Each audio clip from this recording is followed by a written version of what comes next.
చల్లగాలి మోసుకొచ్చెరా సేను శిలకల ముచ్చట్లు దారి పొడుగు సెట్ల కొమ్మలా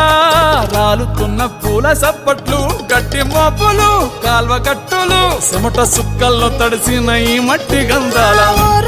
పల్లెటూరు దీని తీరే అమ్మ తీరు రంగులోన